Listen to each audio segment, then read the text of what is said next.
This Pensacola YouTuber has 37,000 subscribers and has devoted his channel to commentary on movies, hometown humor, and Christianity. Watch exposing the most corrupt church in Pensacola. That's how I found our next guest, because I love that video. Not only is his content funny, but it's also thoughtful. Since he still works a regular job and we do live in a relatively small town, he sometimes runs into fans. So today we're going to discuss what it's like to be an introvert and a public figure as well as the creative process. Stay to the end where he will share some tips for small YouTubers who are just getting started. Hometown enthusiast, Team Chick-fil-A chicken sandwich, fellow overthinker, Holden Hardman, everyone. Yeah, thank you. You're welcome. That was quite an introduction. I feel so flattered. Wow. Thank you. Yeah, you never thought that you'd have Team Chick-fil-A as part of your accolades. Yeah, I mean, I stand by that choice, after trying them both, gave them both a fair shot between Popeyes, so. Yeah, I think that's fair. So let's start by kind of defining what kind of introvert you feel you are, because there's a lot of definitions on introvert, and if you're anything like me, if you share with someone that you're an introvert, they argue with you, and you're like, dude, really? I know what I am. Please don't argue with me. So define your introversion, my friend. Yeah, well, I think a lot of times people see me on YouTube and being kind of goofy and out there with with close friends, and they think that I'm crazy and stuff, but really I'm very much like, I'm the type of introvert where I draw my strength in being alone, I just need that time to recharge. It's not that I don't like being around people or going out and having fun or whatever. It's just that sometimes I'm just not in the mood for it, and sometimes it can be really draining. That's the kind that I am. So that's me. That's me too. It doesn't mean, do you feel like your introversion means that you have a shyness about you or soft-spoken? I probably do to some extent. I know when I'm with somebody that I trust, like a good friend, I can be a lot more, me.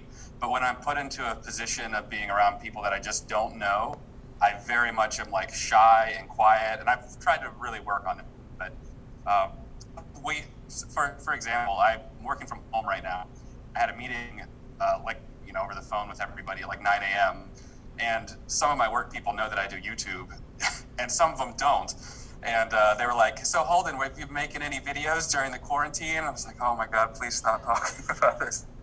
I was just embarrassed, but I was like, "Yeah, I have been." Anyway, so.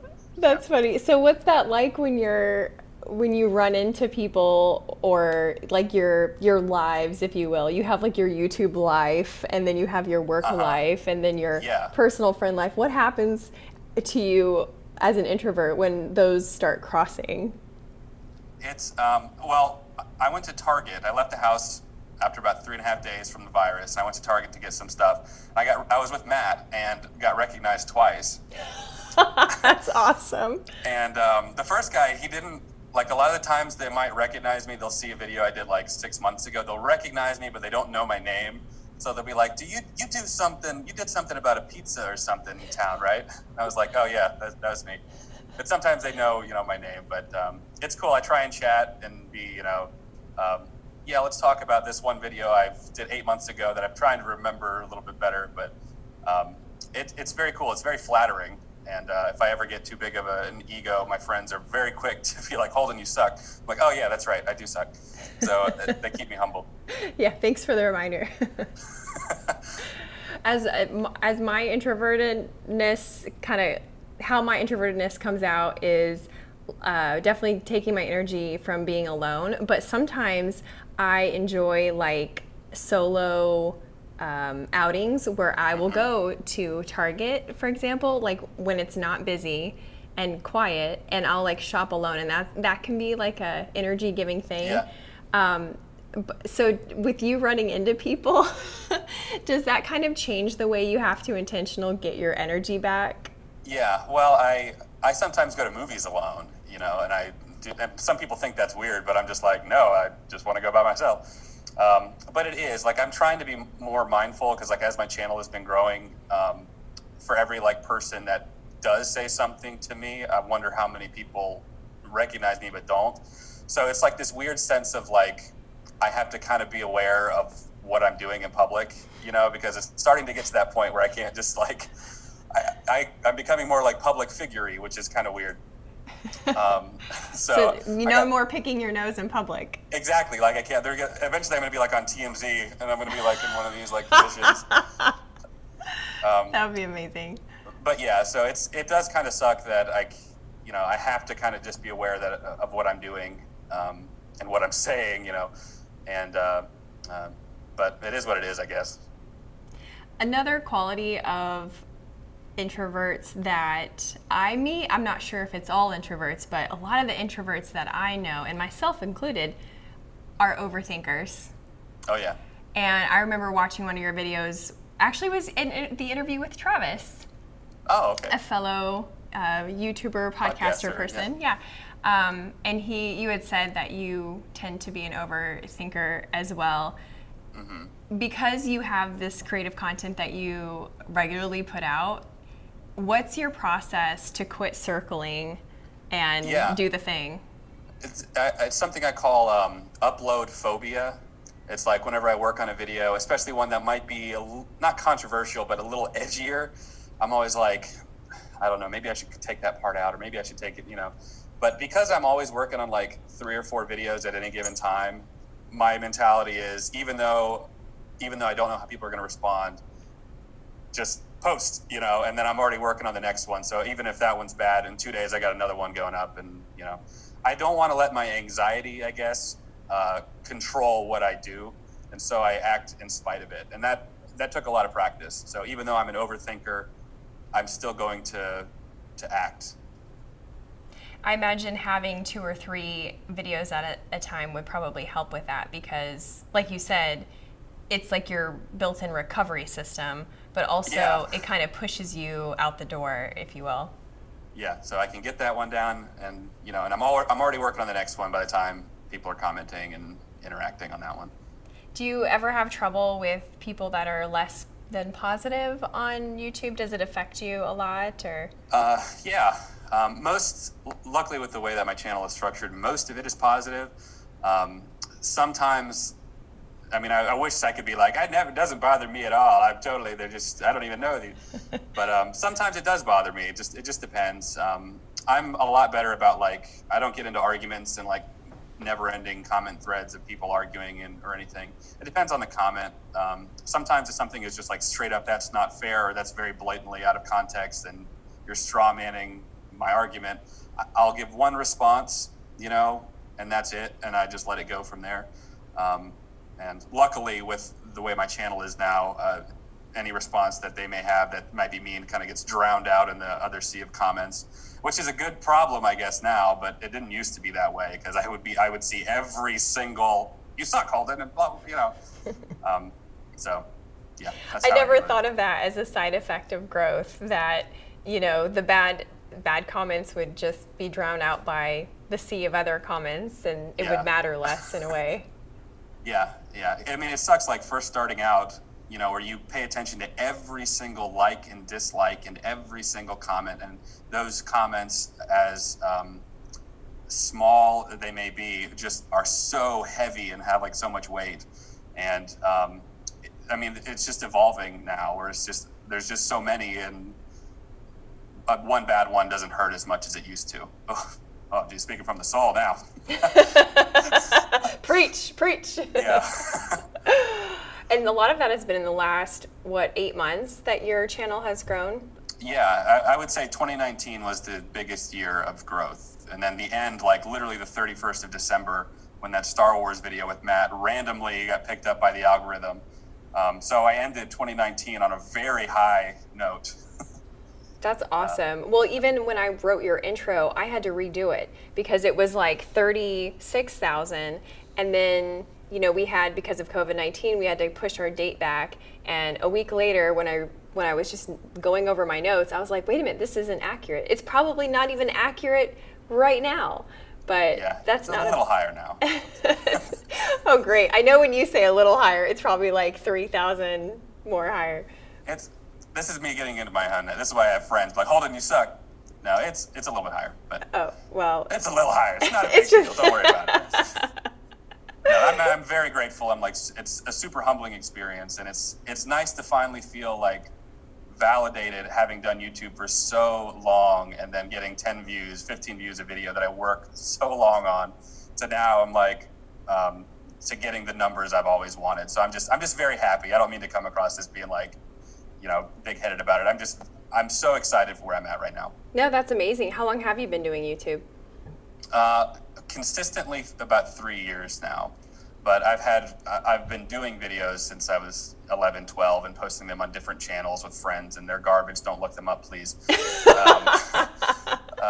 But consistently, like when it comes to being a content creator, they always say consistency is the biggest thing. And so I made a personal commitment to myself 3 years ago to make at least one video per week, period, no matter what. And I've stuck with that. And sometimes I'll try and do like 2 or 3, but at minimum 1. And so I've been doing that, whether I got 15 views, no views. And it's just such it's a marathon. It really is. And now it snowballs too. So like the growth from 0 to 1,000 subscribers was the longest like drudgery ever. And then 1 to 2,000 was a little bit faster. And then 2 to 3 was faster. And now it's just growing, and I'm stoked. That's amazing. And your goal or dream is to be able to dedicate all your time to YouTube, not be able to work or have to work another job, correct? Yeah, I would love to do it full time. I think we had talked, previously about the hospital I was working at. I was working for this company, and we lost our contract at the hospital. And so I inadvertently ended up losing my job. And the YouTube money that I was making just like cushioned the fall a lot. So I wasn't just left with nothing. And for a little bit, I was like, maybe this is the time I just need to focus on YouTube and do that. And so I did. It still wasn't quite enough to be livable. So I ended up getting a job at the same hospital, actually, doing the same thing, because I had friends that worked for them directly. So they got me on. Thanks, guys. But yeah, I would love to do it full time. And I'm getting a little bit closer, but I'm not quite there yet. Do you think when you are a full-time YouTuber, your schedule as it relates to your introvertedness will change? And what I mean by that is like when I worked another job and had several hats, and 2 of the 3 hats, let's say, involved interacting with other humans, it was like it changed my energy. It changed what I did at the end of the day, because I didn't want to go out with friends. I just wanted to stay home and watch Netflix or clean out a closet or just be quiet, and because I needed that recharging. Do you think that full-time YouTuber land will cause you to be like, hey guys, you want to go meet up at a brewery suddenly? Yeah. I mean, it's everybody, whether you're introverted or extroverted, we're social creatures, you know what I mean? So even like with the virus thing now and being, quarantined for so long, I think I probably would be like, guys, is anyone out there, please? And that's natural for, any introvert or extrovert. But I definitely will spend some time I'm just going to watch Netflix and just be by myself. But every once in a while, I'll be like, is anyone still there? Yes, especially like you said, during quarantine, COVID-19, my own introvertedness, my idea of it has been challenged, because I find myself going outside for something, probably just fresh air. Oh, the neighbor's outside. When in God's name would I ever go out of my way to talk to the neighbor? Never. That's when I never would do it. And now I'm like, hey there, I like your shoes, Yeah. and it's really interesting. But then when I have like more than 2 video chats scheduled for one day, I'm like, whoa, this stuff needs to settle down, because I'm way overwhelmed. I need some me time. So it's funny, the back and forth that this odd set of circumstances has put all of us in. Yeah. Sometimes, like my job, because I'm working from home, I have to call people. And I was like, please just let me work like spreadsheets. Like, let me just do that kind of back end stuff. And so, like, every time I call somebody, I'm like, all right, here we go. Are they going to be rude or nice? I don't know. Here we go. Here's the lottery. And I just hate it. I just hate it. But it's okay. I mean, for those of that don't know, I work in insurance, so I talk to people exclusively that don't have healthcare coverage, and I try and get them coverage. So usually I bring good news, right? Either good or neutral news. But sometimes people, they don't trust me, and fair enough, they don't know who I am calling or what my motivations are. But it's just always a gamble, and I always get like anxiety. I just want to get that part of the day done early so I can do other things. And you find YouTube kind of like it's life-giving. It's like therapy. Yeah, like the creative aspect of it, because I'm not performing in front of it. Well, I am performing in front of an audience, I guess, but it's very much me and the one person, or me and just the camera, and I can edit out any gaffes that I just overthink too much or something. So there's a lot of that. So to me, it's just I'm just talking to my one friend, the viewer. It just happens to be thousands of them, right? Which is cool. That's very opposite of how I feel, which is funny. I love comparing notes with other introverts because you only have your own perspective, generally. You only live in one perspective, so you have to investigate other people's perspectives, right? Sure. And I did a solo episode for the podcast, and it was so challenging because I didn't have the other person's energy. It was on me. Yeah. And I have made other videos before for training purposes, and it was not a big deal, probably because I was imagining the other person. But I had such a hard time. But when I'm with someone, talking like we are right now, it's like, it's really not about me, it's about you. So I love that's showcasing Holden, yay. But when it's like me and the camera, it's a way different vibe. Yeah. I remember starting to do videos forever ago, and I remember the first time, this is what I hear from like a lot of starting out YouTubers, that they'll have all these ideas and things they want to do, and they want to make content like so-and-so, and then they set up and they go through the effort of putting the camera there, putting lights up or whatever, and then just being like, hey guys, and no, that sounds stupid. How's it going, everyone? Oh no, that's awful. Like, they just get in their own head, and then it's just weird talking to a camera if you've never done it before. For me, what I did is I started just like scripting out. I just started writing what I wanted to say and then memorizing it and then going and seeing how that was. And I still do that sometimes to an extent, but I'm much more like natural about just bullet pointing some stuff that I want to say. Sometimes I still will script out like the church video if I know it's a sensitive topic and I need to be very, very meticulous about what I say and how I say it. Stuff like that I'll actually script out verbatim and go from there. But yeah. Do you feel like a lot of other YouTubers are introverts as well? I think a lot of them are. I think PewDiePie, the number one YouTuber in the world, he's talked about his introvertedness and stuff before. And I don't know if you've ever seen him actually, but how crazy he's on camera, but he's always by himself or with his wife. And I'm similar. Like when I'm with just like my close-knit circle of friends, we can be as goofy or whatever as we want. But once we're out in the public, and I've shot videos out in the public before, and I'm just like, God, I feel so uncomfortable right now. And out of context, like depending on something weird that we're doing, out of context. Oh, this is a hilarious one. I was poking fun at like street preachers. This is gonna sound bad out of context. But I was kind of poking fun at street preachers. And so we actually went outside to do the bit, and I'm mic'd up and he's like way far down the street filming me.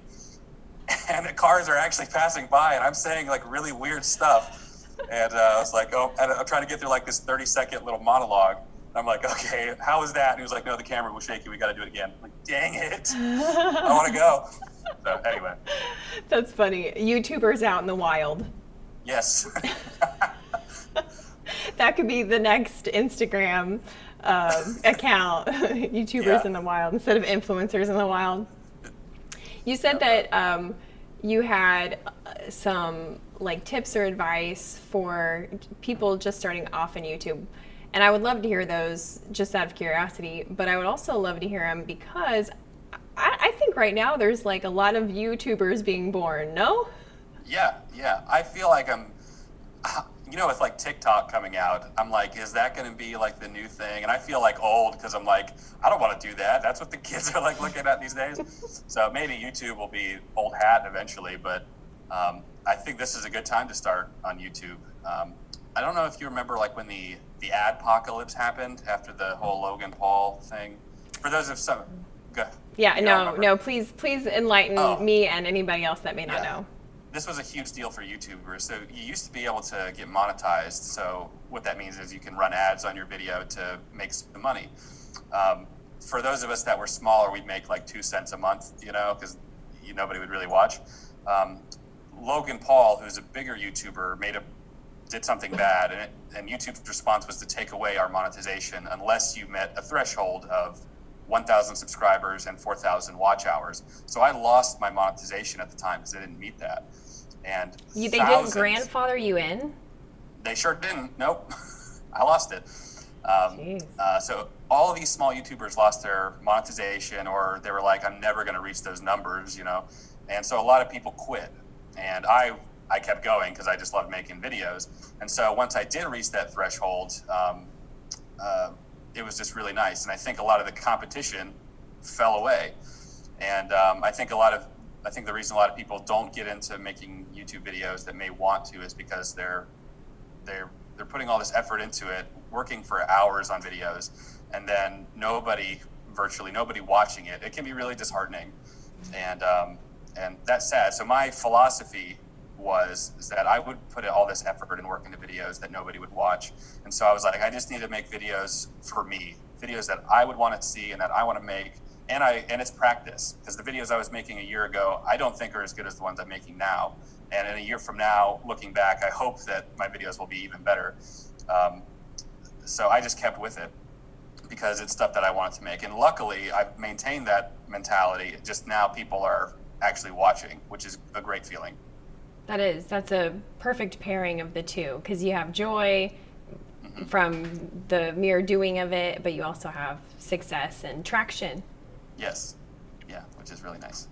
So if you were going to give some young YouTubers some more pointers, or maybe like even mistakes to avoid, does anything come to mind? Yeah,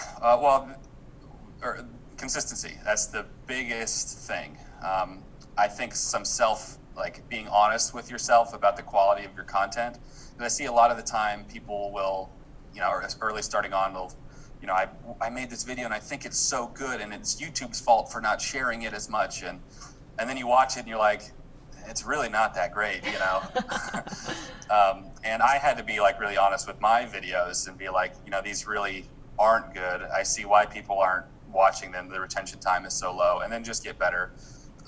Things to avoid is spamming your videos on Reddit and heavily on social media, because my audience is not necessarily my friend group or my coworkers. I have a very specific audience, and it may not be your parents or your friends, and that's fine. You know what I mean? Just keep with it, I would say. Those are all great tips. Yeah. Well, thanks. Yeah. Papa Holden in the house. Yeah. Well, where can people find you on YouTube or otherwise if they want to keep up with your antics? Yeah, YouTube is just my name. It's Holden Hardman. Which is your real name, by the way, right? It is my real name. Yeah. Some people, I guess, don't think that it's my real. I guess I got a good name for YouTube, I suppose. You do. Or a porn star, Holden Hardman. Anyway. And Instagram, I think it's Holden T Hardman. It's my middle initial thrown in there. And then Twitter is HT Hardman. So there's no consistency across the board. So make sure you're not consistent. That's what you need to do. Right. So about that tip number 3, be consistent. Yeah. Do as I say, not as I do. Consistently upload on YouTube. I really do need to be more on my social media, but I've fallen away from social media a lot, and really just focus on YouTube. So that's a double-edged sword. Yeah. Well, I think that being focused like that can have a lot of benefits. So you're not trying to spread yourself thin, and you're concentrating on the audience that you have. So yeah. I'm watching, I'm taking notes. Yeah. Well, thanks. Yeah, absolutely. Well, thank you so much for coming on. This has been a great chat, and I appreciate it so much. Stay safe, stay sane, try to be social. You too. All right. Yeah. We'll see you next time. All right. Bye.